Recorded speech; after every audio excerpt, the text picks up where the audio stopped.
स्वागत है प्यारे प्यारे बच्चों आपका आपके प्यारे चैनल स्मार्ट टीचिंग क्लासेस पर। आज हम लोग जो क्लास 12 है उसका जो चैप्टर 7 है समाकलन, इसके बारे में डिटेल से जानने वाले हैं कि इसमें आप लोग क्या क्या पढ़ेंगे। यदि आप लोगों ने अभी तक समाकलन नहीं कभी पढ़ा है तो आप लोग इसे अच्छे से समझें, जो आप लोगों को इसे एक ही बार में ये समझ में आ जाएगा। तो आप लोगों को इसे जब भी कोई चैप्टर आप लोग शुरुआत करें तो उसे थोड़ा बहुत एक बार आप लोग पढ़ लिया करें, जिससे आप लोगों का जो थोड़ा बहुत कन्फ्यूजन हो वो दूर हो जाए। ओके, आप लोगों को इसके बारे में जो भी फार्मूले अगर आप लोगों को नहीं याद हैं तो आप लोग हमने अभी इससे पहले एक वीडियो बनाया है जो आप लोगों के लिए फार्मूले, जिसमें जैसे ये वाले फार्मूले जो दिए गए हैं, ये जो सब हैं फार्मूले, ये हमने अच्छे से समझा के याद कराए हैं। आप लोग वो वीडियो आराम से दे सकते हैं और ये याद कर सकते हैं फार्मूले, क्योंकि बिना फार्मूलों के आपका मैथ बिल्कुल भी सॉल्व नहीं होता है। और ये मैथ है आप लोगों का, ये फार्मूले हमने इस प्रकार से याद कराए हैं जो आप लोग वो वीडियो देखने पर तुरंत समझ जाएंगे और आराम से आप लोग याद कर सकते हैं। तो वो वीडियो आप लोग, जिसका लिंक आपको डिस्क्रिप्शन बॉक्स में मिल जाएगा, उसे ज़रूर देखें। तो बात करते हैं आज की एक्सरसाइज आपकी जो 7.1 है इसके बारे में। तो उससे पहले हम जैसे कुछ इसमें जो भी इम्पोर्टेंट है वो देखते हैं कि दो समाकलन होता है, एक निश्चित समाकलन होता है और एक अनिश्चित समाकलन। आपका जैसे दो प्रकार का होता है, जैसे समाकलन है आपका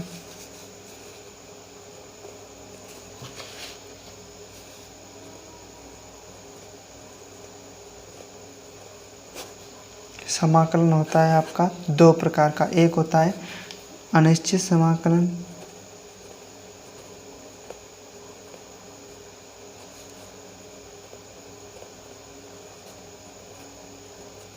और दूसरा आपका होता है निश्चित समाकलन।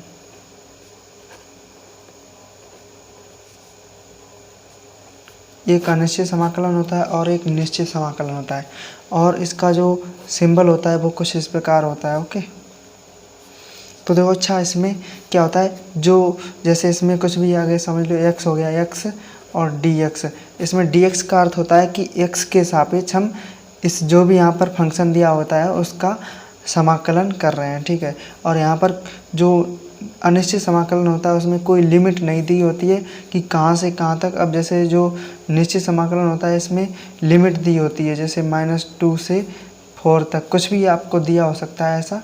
और इसमें आप लोगों को यहाँ पर जैसे 2x और dx, यानी 2 इसमें फिर बाहर आ जाता है, ये आपका अचर पद है तो वो बाहर आ जाते हैं। फिर आप लोगों का जो भी इंटीग्रेशन है वो आप लोग करके इसकी जो लिमिट है वो पुट करके इसका मान निकाल सकते हैं। जैसे यहाँ पर क्षेत्रफल निकल कर आता है इससे। तो पहले अनिश्चित समाकलन की बात करते हैं, क्योंकि आपकी एक्सरसाइज 7.1 अनिश्चित समाकलन से ही स्टार्ट है। उसके बाद में 7.8 और ये इससे आगे जो भी एक्सरसाइज है वो हम उसके बाद निश्चित समाकलन की बात करेंगे। तो बात करते हैं आपकी एक्सरसाइज जो है 7.1। आपके एक्सरसाइज 7.1 के बारे में बात करते हैं। इसमें आपके जो क्वेश्चन दिए हैं वो आप लोग देख सकते हैं। इससे पहले इसमें क्वेश्चन और भी इम्पोर्टेंट अगर दिया हो तो बात करते हैं उसके बारे में।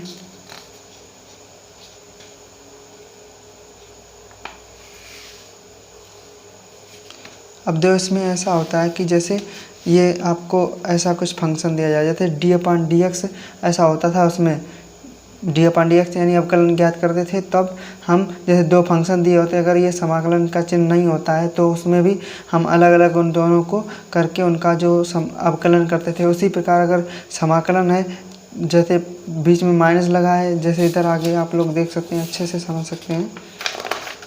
जैसे यहाँ पर आप लोगों को दिया गया है ये वाला, इसमें देखो कि f(x) और g(x) दो आपके जो फंक्शन है वो हैं, ठीक है। और इसमें आप लोगों को जैसे यहाँ पर समाकलन यदि बाहर होता है तो हम उसे अलग अलग कर सकते हैं, दोनों के साथ समाकलन x के सापेक्ष यानी dx लगा सकते हैं, ठीक है। और यहाँ पर अगर माइनस है तो भी यही कर सकते हैं, ठीक है। तो आप लोग ये इतना समझ जाएं। उसके बाद जो आपके क्वेश्चंस हैं आप लोग ये खुद समझ सकते हैं। अगर समझ में नहीं आते हैं तो आप लोग कमेंट बॉक्स में लिख सकते हैं, उसके बाद हम इसे आसानी से और अच्छे से आप लोगों को समझाने का प्रयास करेंगे, ठीक है। अब देखो आपके जो क्वेश्चंस हैं उनके बारे में बात करते हैं। आपकी एक्सरसाइज 7.1 है ये।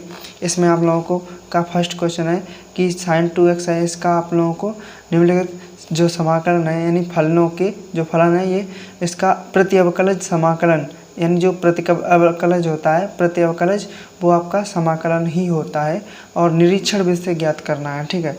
और वैसे आप लोगों के एग्जाम में निरीक्षण विधि कभी नहीं आती है, तो आप लोगों को सिंपल जो समाकलन ज्ञात करने की विधि है उसी विधि से आप लोग समाकलन ज्ञात कर सकते हैं। तो देखते हैं हम, आप जैसे यहाँ पर sin 2x दिया है, पहला क्या दिया है आपका क्वेश्चन नंबर 1 sin 2x और ये dx क्यों लगाते हैं कि यानी x के सापेक्ष हम sin 2x का समाकलन ज्ञात कर रहे हैं। ये आपका फर्स्ट क्वेश्चन है। आप लोगों को इसको निरीक्षण विधि से करना है। वैसे निरीक्षण विधि आपके एग्जाम में तो आती नहीं है, तो आप लोग इसे सिंपल विधि से करें तो अच्छा है, लेकिन चलो हम एक बार इसे आप लोगों को दिखाते हैं कि आप लोग निरीक्षण विधि से कैसे कर सकते हैं। निरीक्षण विधि से करने के लिए हमें ये पता करना होता है कि ये जो दिया हुआ फंक्शन है या फिर फलन है, इसे हम क्या कर सकते हैं, इसमें जो ये किसका अवकलन हो सकता है। तो हमें पता है ये कोस का, जैसे साइन एक्स कोस एक्स का अवकलन होता है, तो उसी प्रकार देवच्छा इसमें क्या होगा, इसमें हमें पता है, चूँकि हम जानते हैं, चूँकि वी नो दैट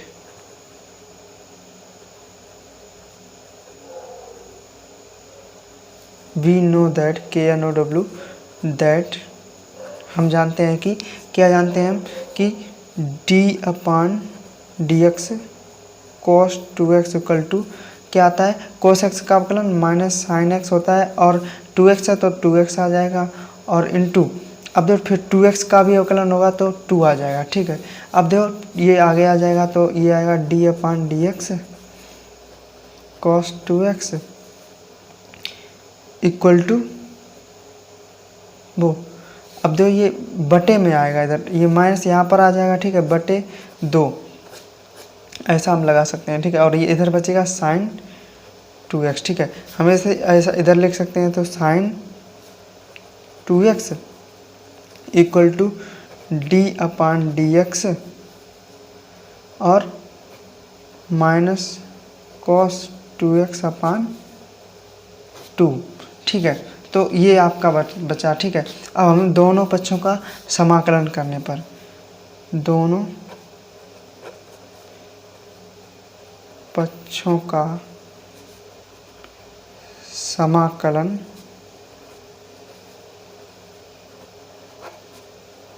करने पर, ठीक है। तो दोनों पक्षों का जब हम समाकलन करेंगे तो देखो अच्छा, इधर इंटीग्रेशन और x के सापेक्ष, दोनों पक्षों का x के सापेक्ष, यानी हम x के सापेक्ष यहाँ पर समाकलन कर रहे हैं, तो ये हो जाएगा sin 2x और dx इक्वल टू, अब देखो अच्छा, आप लोगों को पता है अवकलन समाकलन का उल्टा है, तो यहाँ पर x के सापेक्ष अवकलन है और उसका ही हम x के सापेक्ष समाकलन करेंगे तो ये कट जाएगा, तो बचेगा क्या, मात्र इतना हो जाएगा cos 2x/2। इसे अब आप लोग ऐसा लिख सकते हैं, integration sin 2x dx equal to, आगे चाहो तो -1/2 cos 2x और प्लस c, बाद में प्लस c लगाते हैं। प्लस c क्यों लगाते हैं, जैसे पहले आप लोग इस क्वेश्चन को नोट कर लीजिए, ठीक है, तो उसके बाद बात करते हैं। अब देखो प्लस c क्यों लगाते हैं, जैसे आप लोगों को कोई फंक्शन दिया जाए कि जैसे f(x) या फिर समझ लो f(x) बराबर, या फिर समझ लो y बराबर आपको कोई 3x + 2 दिया गया है, ठीक है। तो इसका अवकलन करने के लिए यानी dy/dx आप लोगों को निकालना है, तो जो इसका अवकलन करेंगे तो वो आएगा dy/dx इक्वल टू क्या आएगा, इधर इसका अवकलन हो जाएगा, क्या होगा इसका अवकलन, ये 3 तो आपका जो कांस्टेंट है ये बाहर आ जाएगा, इंटू x का अवकलन 1 होगा और प्लस ये 2 है, इसका अवकलन 0 हो जाएगा, ठीक है, क्योंकि कांस्टेंट का जो अवकलन होता है वो 0 हो जाता है। अब इसके बाद जो dy/dx इक्वल टू मात्रा आएगा आपका 3। अब देखो हमें पता है कि अवकलन समाकलन का उल्टा होता है, विपरीत होता है। तो अब देखो हम क्या कर सकते हैं यहाँ पर, अब हम इसका समाकलन करेंगे तो d/dx हट जाए तो y बचेगा, ठीक है। और यहाँ पर जो इसका समाकलन करेंगे तो 3 इंटू समझ लो dx आ जाएगा, और तो ये आ जाएगा 3 और इंटू एक्स के सापेक्ष समाकलन करेंगे तो एक जो यहाँ पर कुछ भी नहीं होता है तो हम इसे x की पावर 0, और चूंकि x की पावर 0 का मान होता है 1 तो यहाँ पर 1 dx लिख सकते हैं, तो 1 को हमने लिखा 0 x की पावर। और एक फार्मूला होता है, अभी अगर आप लोगों ने फार्मूले याद नहीं किए तो डिस्क्रिप्शन में दिए गए जो आप लोगों को फार्मूले वाला वीडियो है वो देख लें, उसके पश्चात आप लोग इस वीडियो को देखें तो आप लोगों को बहुत ही अच्छे से समझ में आ जाएगा। तो यहाँ पर एक फार्मूला होता है x की पावर n dx, यानी x के सापेक्ष x की पावर n का अगर हम जो इंटीग्रेशन ज्ञात करें तो आएगा वो x की पावर n प्लस 1 अपान n प्लस 1 और प्लस c क्यों लगाते हैं अभी बता रहे हैं, ये कांस्टेंट बाद में लगता है। अब देखो अच्छा यहाँ पर बन जाए 3x, क्योंकि x की पावर 0 क्या होगा यहाँ पर x की पावर 0 प्लस 1 अपान 0 प्लस 1, यानी x की पावर 1 अपान 1, तो ये आ जाएगा x और प्लस। अब देखो यहाँ पर जो 2 था यहाँ पर वो तो गायब हो गया, लेकिन अब हम कोई ऐसा मेथड नहीं है यहाँ पर जो हम यहाँ पर 2 ला सकें, तो इसीलिए हम क्या लिख देते हैं कांस्टेंट, यानी यहाँ पर कुछ भी हो सकता है जो यहाँ पर वैसे उसका अवकलन करने पर जो गायब हुआ है वो यहाँ पर पुनः तो आ नहीं सकता, इसलिए यहाँ पर हम क्या लगा देते हैं इसलिए यहाँ पर c कांस्टेंट लगाया जाता है, जिससे जो ये c है ये डिनोट्स करता है जो यहाँ पर कोई भी कांस्टेंट है वो उसके बारे में, ठीक है। तो ये इस प्रकार जो c है, इसीलिए इस सभी क्वेश्चंस में यानी जो समाकलन करते हैं तो उसमें प्लस c बाद में लगा देते हैं। अब बात करते हैं आपके जो नेक्स्ट क्वेश्चन है उसके बारे में। नेक्स्ट क्वेश्चन है cos 3x, आप लोगों का नेक्स्ट क्वेश्चन है cos 3x है और इसका आप लोगों को समाकलन ज्ञात करना है। तो देखो अच्छा यहाँ पर क्या करना है, integration cos 3x dx, okay. तो देखो अच्छा यहाँ पर cos 3x का x के सापेक्ष, अब हम यहाँ पर डायरेक्ट यानी बिना निरीक्षण विधि के करेंगे। अगर आप लोग वैसे निरीक्षण विधि आती नहीं है एग्जाम में तो इसलिए डायरेक्ट से करते हैं, ओके। और इंटीग्रेशन के जो फार्मूले हैं आई होप आप लोगों ने याद कर लिए होंगे। तो देखो अच्छा यहाँ पर जो इंटीग्रेशन का फार्मूला होता है cos x का वो होता है sin x प्लस c। क्यों, देखो आप लोग यानी देखो ये उल्टे होते हैं, तो sin x का जो वैसे cos x का sin x का जो अवकलन होता है वो cos x होता है, और इसीलिए cos x का जो समाकलन है वो sin x और प्लस c हो जाता है, ठीक है। तो देखो अच्छा यहाँ पर अब देखो यहाँ पर 3 है, ठीक है। अब एक बात और है, जैसे अभी हमने बताया कि जैसे यहाँ पर अगर हम जैसे sin 2x का भी या फिर cos 2x का करें, चलो यहाँ पर cos 3x का ही समझा देते हैं, cos 3x का करें, ठीक है। तो इसमें क्या आएगा sin 3x, जैसे x के स्थान पर x यहाँ पर आएगा ही, x के स्थान पर यहाँ पर 3x है तो यहाँ पर 3x आ जाएगा sin 3x अपान।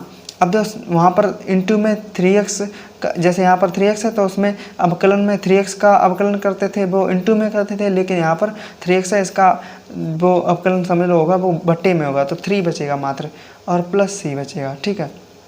तो ये क्या आएगा यहाँ पर देखो sin x का अवकलन cos x होता है, इसलिए cos x का sin x, तो sin 3x अपान 3 और प्लस c आ जाएगा। तो यहाँ पर इसे हम लिख सकते हैं 1/3 sin 3x प्लस c। तो ये आपका इंटीग्रेशन आ जाएगा। आई होप आप लोगों को ये क्वेश्चन बहुत अच्छे से समझ में आया होगा। और इसके बाद है आपका क्वेश्चन है e की पावर 2x, और e की पावर 2x का समाकलन आप लोग किस प्रकार कर सकते हैं। ये बहुत ही सिंपल है, जैसे तो पानी आप लोग पी लो, बहुत ही पानी के जैसा है, बिल्कुल आराम से हो जाएगा। इसमें क्या है e की पावर 2x और इसका आपको x के सापेक्ष समाकलन करना है, बहुत ही सिंपल है। और इसके लिए आप लोगों को कुछ भी नहीं करना है, एक फार्मूला होता है e की पावर x dx, x के सापेक्ष अगर तो e की पावर x का चाहे समाकलन करो या फिर अवकलन करो, क्या होता है e की पावर x ही होता है, लेकिन समाकलन करोगे तो प्लस c आपको एक्स्ट्रा लगाना पड़ता है। अब हमने बताया कि जैसे यहाँ पर अगर x का कोई गुणांक आता है तो जैसे यहाँ पर x है इसका अवकलन करोगे तो फिर क्या आता है x ही यानी 1 आ जाता है, तो इसलिए कोई दिक्कत नहीं। लेकिन अगर यहाँ पर जैसे 2 आ गया 3 आ गया तो वो जो अवकलन होता है उसमें गुणा में आता है, लेकिन समाकलन में बटे में आ जाएगा। तो यहाँ पर तो यहाँ पर क्या आएगा, ये आ जाएगा आपका e की पावर 2x, और अगर समाकलन है तो बटे में आ जाएगा, जो 2 है वो बटे में आ जाएगा, ठीक है, जो गुणांक होगा वो बटे में आ जाएगा। दो क्यों आता है, क्योंकि जैसे अवकलन में क्या करते हैं, ऊपर इसका फिर से हम क्या करते हैं अवकलन, 2x का अवकलन 2 आ जाएगा केवल, और उसमें गुणा में आता है तो इसमें भाग में आ जाएगा, और प्लस c, यही आपका आंसर हो गया। बहुत ही सिंपल क्वेश्चन है, ठीक है, और ये इसी प्रकार करने हैं क्योंकि आप लोगों को जो ये निरीक्षण विधि है उससे करने के लिए आते नहीं है, ठीक है। और इसके बाद आपका क्वेश्चन है 4 नंबर क्वेश्चन है आपका ax प्लस बी। इसका आपको क्या करना है, ax प्लस बी का होल ऑफ स्क्वायर, इसका आप लोगों को x के सापेक्ष समाकलन ज्ञात करना है। तो दो अच्छा यहाँ पर समाकलन ज्ञात करना है, तो यहाँ पर x दिया होता है तो x के सापेक्ष ही करते हैं आप समाकलन, ठीक है। तो दो अच्छा यहाँ पर ax प्लस बी है। अब हमने एक आप लोगों को फार्मूला बताया था कि यदि जैसे यहाँ पर ax प्लस बी हो गया, ax प्लस बी, इसका हमको x इसकी पावर यदि n है, ठीक है, तो इसका फार्मूला क्या बनेगा, दो यहाँ पर ax प्लस बी, ये समझ लो x ही है, ठीक है। जैसे नहीं यहाँ पर 2x हो गया तो 2x भी x मैंने माना, समझ लो यहाँ पर x मान के ही किया, तो यहाँ पर इसका फार्मूला हो जाता है ax प्लस बी, और इसकी पावर n है तो n प्लस 1, जैसे नहीं x की पावर n वाला फार्मूला अपान n प्लस 1। लेकिन फिर जो ax प्लस बी का अलग से जो होता है अवकलन उसका, उसमें केवल a आएगा, वो ऊपर गुणा में लिखा जाएगा अवकलन में, लेकिन समाकलन में बटे में लिख देते हैं। तो यहाँ पर ये आ जाएगा, क्या आएगा आपका, तो ये आएगा x की पावर, देखो यहाँ पर n क्या मान है 2, तो ax प्लस बी हो गया, इसकी पावर 2 प्लस 1। क्यों 1, क्योंकि यहाँ पर n प्लस 1, जैसे x की पावर n प्लस 1 वाला फार्मूला यहाँ पर लगाओगे तो ये आएगा ax प्लस बी की पावर 2 प्लस 1 अपान 2 प्लस 1, और इंटू समझ लो उसमें गुणा में करते थे जैसे x प्लस बी का अवकलन, तो ax प्लस बी का अवकलन a आएगा, लेकिन यहाँ पर बट्टे में आ जाएगा 2, जैसे a आ जाएगा यहाँ पर, क्योंकि ax प्लस बी का अवकलन a होगा तो केवल a आ जाएगा। तो ये आगे दो ये हो जाएगा आपका a है 1 अपान a आगे लिख सकते हो, और इंटू आप लोग ये ax प्लस बी, और इसकी पावर दो 2 और 1 3 हो जाएगी अपान 3। तो इसे आप लोग चाहो तो ऐसा ही लिखा रहने दो, या फिर 1 अपान 3a और ax प्लस बी की पावर 3 प्लस c। देखो यहाँ प्लस c आप लोगों को यहीं पर लगाना है, क्योंकि यहाँ पर आप लोगों ने अवकलन इसका कर दिया है। तो ठीक है, ये हो गया आपका इसका समाकलन यहाँ पर किया है, इसलिए यहाँ पर प्लस c लगाते हैं। तो आई होप आप लोगों को इतना समझ में आया। आपके अगले क्वेश्चन की बात करते हैं। अगला क्वेश्चन आप लोगों का है sin 2x और -4e की पावर 3x। तो देखते हैं इस क्वेश्चन को। ये क्वेश्चन है आपका, इसमें आप लोगों को इंटीग्रेशन sin 2x -4e की पावर 3x, देखो यहाँ पर दोनों का अवकलन करना है। अभी हमने बताया यदि यहाँ पर आप लोगों को दो फलन दिए जाएं, ठीक है, 1 और 2, इसमें प्लस माइनस से जब हम बीच में चिन्ह लगा देते हैं तो फलन अलग अलग हो जाते हैं, तो ये दो फलन हो जाते हैं, ठीक है। तो यहाँ पर ये इसको हम अलग अलग इंटीग्रेशन के साथ लिख सकते हैं। तो ये हो जाएगा sin 2x का x के सापेक्ष समाकलन माइनस, देखो ये कांस्टेंट है 4, ये बाहर आ जाएगा, ठीक है, और अंदर इसके e की पावर 3x dx।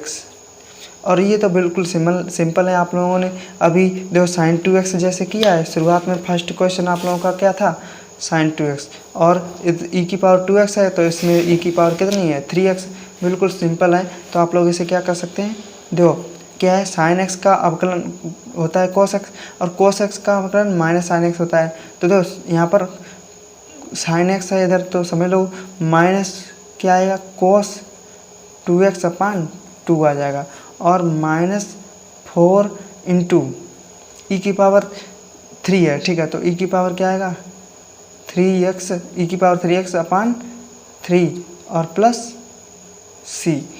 तो ये आपका इस प्रकार ही लिखा रहने दे सकते हैं आप लोग, या फिर आप लोग इसे 1/2 आगे लगा के -1/2 cos 2x -4/3 e की पावर 3x प्लस c, इस प्रकार इसे लिख सकते हैं।